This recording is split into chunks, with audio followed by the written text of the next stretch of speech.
Hi, this is Dr. Raghavendra, and in this video I am going to make you understand the blood grouping system with respect to the ABO blood group. So let's understand under what learning objectives are we going to study this. So first and foremost thing, let's understand regarding a very important law which is called as Landsteiner's law. Next, let's see the ABO system itself. In that, let's understand what are the two types of antigens. There are two types of antigen, type A and type B. Then let's see how these antigens are inherited. What are the different genes which cause the inheritance of these antigens. Next, let's understand the ABO blood group with respect to blood transfusion and a very important concept of cross matching. So let's begin with what is called as Landsteiner's law. Now Landsteiner's law is very important, and the Landsteiner's law is having two parts in it.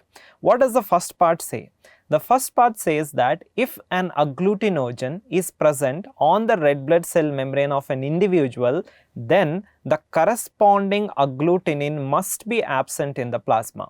So what is the meaning of the word agglutinogen and agglutinin? Agglutinogen means antigen. Agglutinin means antibody. So what the law is telling is that if at all a antigen is present on the red blood cell membrane of a particular individual, then the corresponding antibody must be absent in the plasma. That means, let's say a person is having type A antigen on the red blood cell membrane, then A antibody should not be present in the plasma. What does the second part say? The second part is entirely opposite to what the first part said. The second part says if an agglutinogen is absent from the cell membrane of the RBCs, that is if there is no antigen, a particular antigen is not present, then the corresponding agglutinin must be present in the plasma. So for example, let's say the person is not having A antigen on the red blood cell membrane, then which antibody must be present in the plasma? A antibody must be present in the plasma. So understanding these two laws is extremely important in order to understand the blood grouping systems. Next, let's understand what are the major blood group systems and why these major blood group systems are called as the major blood group systems. So these major blood grouping systems, they are classified on the basis of presence of antigens on the red blood cell membrane.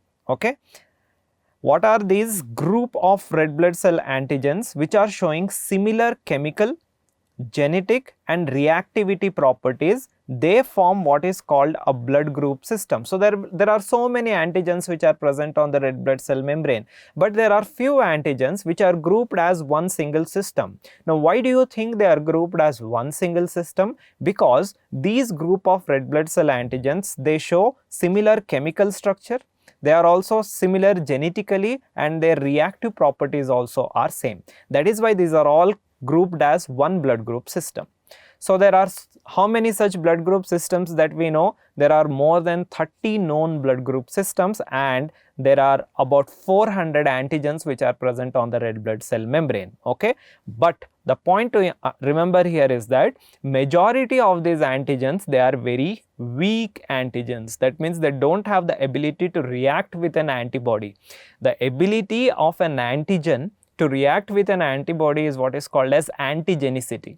So many antigens are there and so many blood group systems are there, but these many antigens are there, but still they are the weak antigens.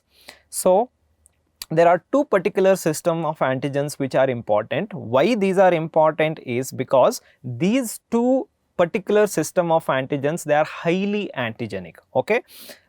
And because they are highly antigenic, these are the one which are more likely to cause what is called as the blood transfusion reaction. So what are these two particular system of antigens? One is called as ABO blood group system and another one is called as the RH blood group system. Okay. So the point which I want to emphasize here is that there are so many blood group systems, there are so many antigens, but majority of the antigens are weak antigens. Why? Because they don't have the ability to react with an antibody and cause a reaction which is called as agglutination.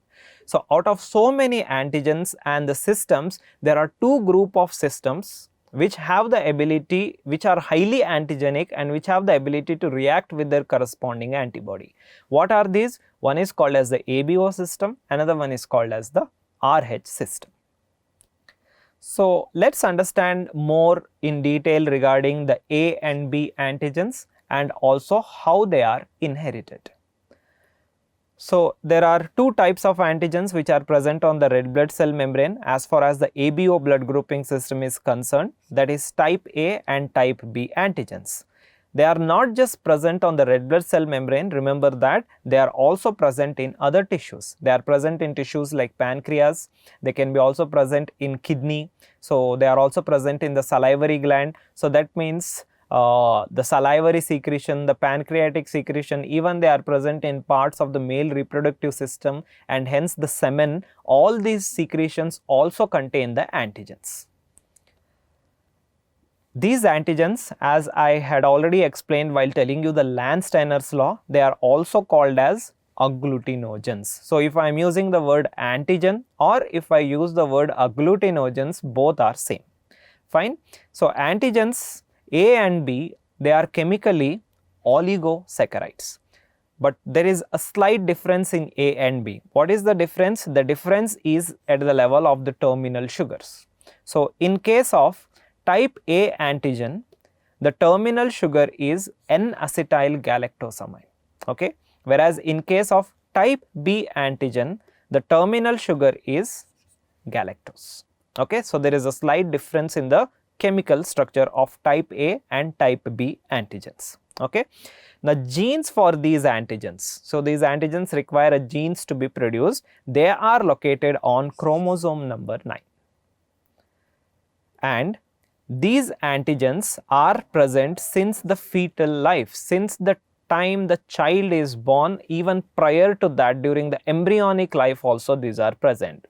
Because these antigens are present since the fetal life, these antigens are called as self antigens, and the body will not produce antibodies against the self antigens. You are understanding this point? Because if antibodies are produced against these antigens, then that is a catastrophic condition, and that is going to lead to antigen antibody reactions and agglutination. Because these antigens are present since the fetal life, the body regards these antigens as self antigens, and hence no antibody is produced against these antigens. Now, next let us understand regarding agglutinins, or also called as antibodies. So, antibody which is present against the A antigen, it is called as anti-A agglutinin. Antibody against A is anti-A. Similarly, antibody which is present against the B antigen, that is called as anti-B agglutinin. So, there are two antibodies and two antigens, type A antigen, type B antigen, and for these two antigens we have two antibodies, anti-A antibody, or also called as anti-A agglutinin, or anti-B antibody, or it is also called as anti-B agglutinin. Anti-A is also referred to as alpha agglutinin. So, if I say alpha agglutinin, that also means it is an anti-A antibody, and anti-B is also referred to as the beta agglutinin. So, these are the synonyms or the names of the same antibody. Now, anti-A and anti-B are, I said they are antibodies. So, if I am telling that they are antibodies, that means what are they? They are nothing but they are type of immunoglobulins. So, what type of immunoglobulins are anti-A and anti-B? Remember that anti-A and anti-B both are IgM variety of immunoglobulins, and we know that IgM variety of immunoglobulins cannot cross the placenta. This is one of the properties of IgM antibodies. Next, let us understand the time of appearance of agglutinins as to when do they appear. So, agglutinins are not present during the fetal life. What did I tell regarding antigens or agglutinogens? I told you that agglutinogens are present since the fetal life, whereas antibodies or agglutinins, they are not present during the fetal life. When do they develop? They are neither present at the time of the birth, but they will be present, or they start to appear 2 to 8 months after the birth of the child. This is one of the difference between the antigens and the antibodies. Antigens are present since the fetal life. They are also present at birth because they are already present during the embryonic stages, whereas antibodies are neither present during the fetal life nor they are present at birth. So, when do antibodies appear in the body? Antibodies begin to appear 2 to 8 months after the birth. And anti-A antibody, when it is produced, when antigen A is absent. So, this is based upon the Landsteiner's law. What did the Landsteiner's law tell us? The first part says that if a particular antigen is present on the red blood cell membrane, then the corresponding antibody must be absent in the plasma, and if a particular antigen is absent on the red blood cell membrane, then the corresponding antibody must be present. So, anti-A antibodies are produced when antigen A is absent. So, there is no antigen A on the red blood cell membrane. At that point of time, if I check the plasma of that particular person, what will be there in the plasma? The plasma is going to contain anti-A antibodies. So, antigen is present, antibody is absent. Antigen is absent on the red blood cell membrane. At that point of time, antibody should be present in the plasma. So, anti-A antibodies are produced when antigen A is absent. Okay. Similarly, anti-B antibodies are produced when antigen B is absent. So, let us say a person is neither having antigen A or antigen B. So, that point of time, what antibodies will be present? That point of time, if I check the plasma of the person, he is going to have both antibody A as well as antibody B. Now, similarly, let us say if the person is having both antigen A and antigen B on the red blood cell membrane, at that point of time, will he have any antibodies in his plasma? No, there will be no antibodies in the plasma. So, once an antigen is present, that particular antibody should not be there in the plasma. Once an antigen is absent on the red blood cell membrane, that point of time the antibody should be there in the plasma. This is what it says. Okay. And when do these agglutinins or the antibodies reach maximum percentage? They reach maximum by the age of 8 to 10 years, after 8 to 10 years in their life. Okay. And followed by that, they are going to decline gradually as and when the age is going to advance.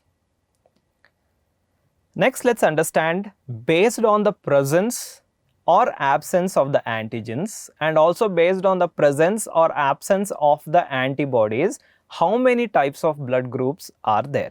Okay. So, there are actually 4 types of blood groups. One is called as, see here, this is the blood type, type A. Second one is type B. Third one is called as type AB, and the last one is called as type O.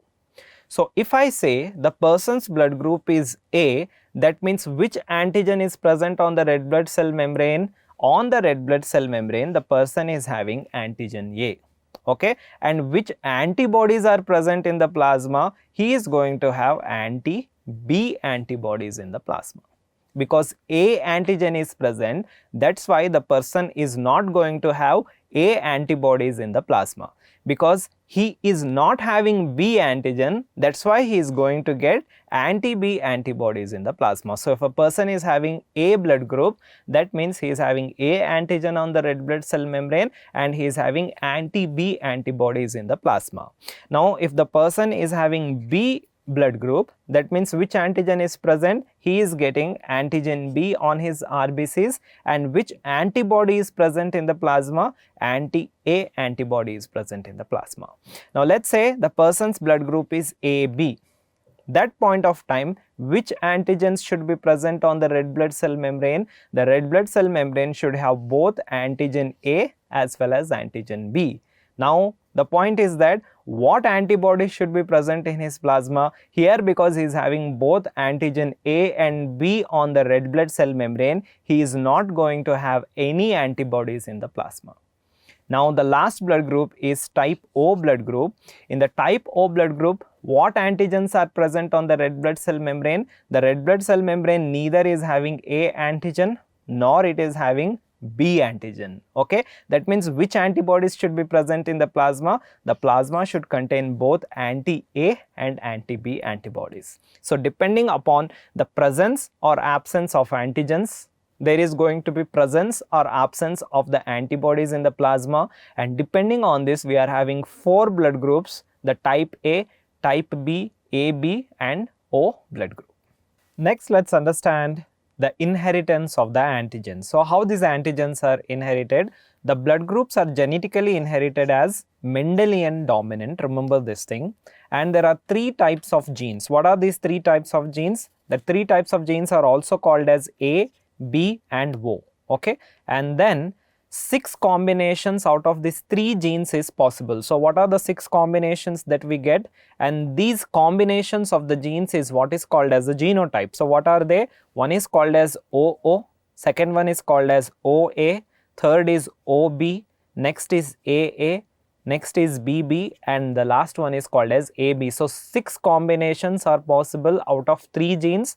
These combinations are what is called as the genotypes. So now let's see how they are going to inherit, and each person has got one of the 6 genotypes. Like I am there, I may have either AB or you may have either OO, only one, not all the 6, okay. So each person is having only one of these 6 genotypes. Fine.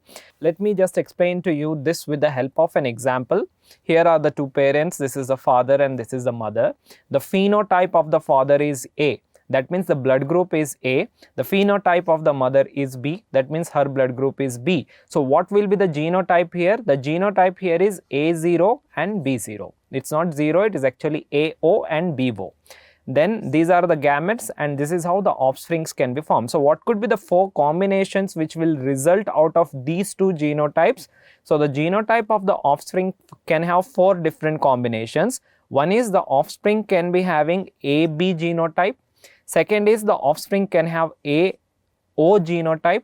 Third is it can have OB genotype, and the last is it can also have OO genotypes. So when these are the genotypes, what will be the blood groups? The blood groups for AB genotype will be AB. The blood group for A0 genotype will be A. For 0B or OB it will be B, and for OO it is going to be O. So this is how the inheritance is going to take place in the case of ABO blood group systems. Next, let's understand the relationship of ABO to the blood transfusion, okay. So what is blood transfusion? Blood transfusion is a life-saving measure, okay. Then what are the indications of the blood transfusion? The first and foremost indication is whenever the person is having severe blood loss, okay. Let's say the person has met with a road traffic accident and he is having severe blood loss, or let's say the person is suffering from some kind of infections like dengue and all that, and that point of time he is bleeding from his nose, bleeding from his GIT, there could be internal bleeding without any external trauma. So anything which is causing severe blood loss is the first and foremost indication of blood transfusion. Next is whenever the person is having severe anemia. So let's say the hemoglobin is less than 6, less than 7 and less than 8, and that person has come to you and there is a surgery which you are supposed to do on that person. So I have to restore the hemoglobin. So that point of time I will have to transfuse the blood. Next indication is what is called as a procedure which is called as exchange transfusion. Next is whenever there is bone marrow failure. So this is called as aplasia. So whenever the bone marrow is not functioning properly and it is not able to produce enough amount of hematopoietic cells, and hence the cells which have to be present in the circulation like the RBCs, WBCs and the platelets, at that point of time there is only one option left out for me, that is the blood transfusion, and the second option is the bone marrow transplantation, okay. And how I am going to select the donor and how I am going to screen. So selection of the donor and screening is also important. The donor should be ultimately, he has to be healthy. I am not going to take the blood from a person who is already hospitalized. Second thing is that the age of the donor should be some between 18 to 60 years, not less than 80, not more than 60 years. And very important is that I cannot force the donor to come and give the blood. The donor should be voluntarily willing to transfer the blood or give the blood, okay. Next is the hemoglobin. I have to check the hemoglobin levels of the donor, and always the hemoglobin levels should be more than 12 grams per deciliter. If at all the hemoglobin is less than 12, then I will have to reject that donor. He is unfit to give the blood, okay.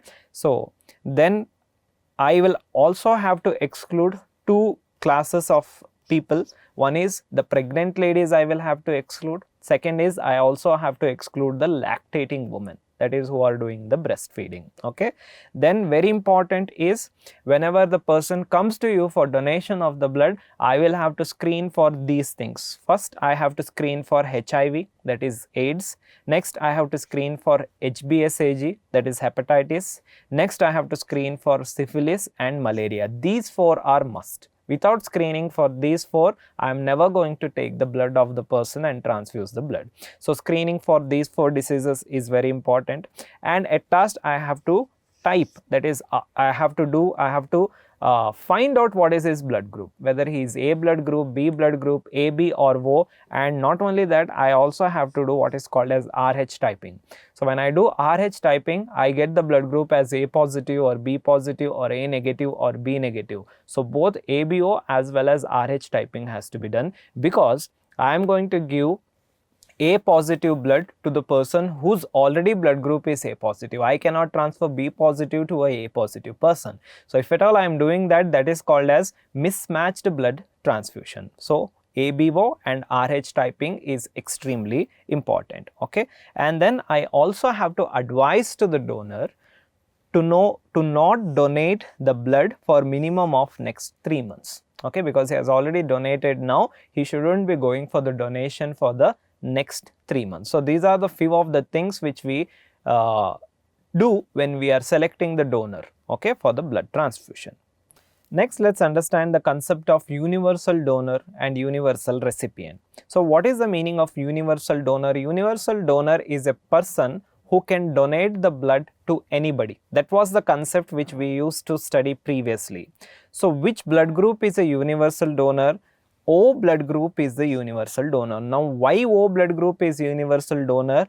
Because O blood group is neither having A antigen nor it is having B antigen. So, if the blood group is not having any antigen or the red blood cell membrane is not having any antigen on its surface, it was considered safe to donate the blood to anybody. That's why these were called as universal donors. But this is not at all practical anymore. Why? Because there is no just ABO blood group system. There are so many other blood group systems which can also cause blood transfusion reactions.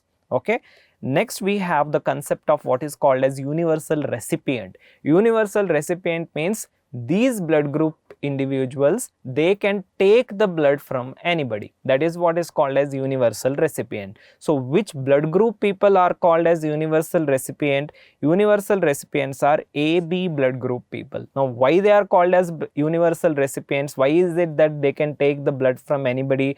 Because they are having both A antigens and the B antigens on the red blood cell membrane, but they do not have any antibodies. Because they do not have any antibodies, it was considered safe for them to be universal recipient. But we just don't have ABO blood group system. Remember, we also have one more blood group system which is called as an RH blood group system, and this RH blood group system can also have the issues of incompatibility. Now, just apart from ABO and RH, there are so many minor blood group systems also which can cause mismatched blood transfusion. So, this concept of universal donor and universal recipient is not acceptable anymore. This is just I'm teaching you just for the theoretical purposes.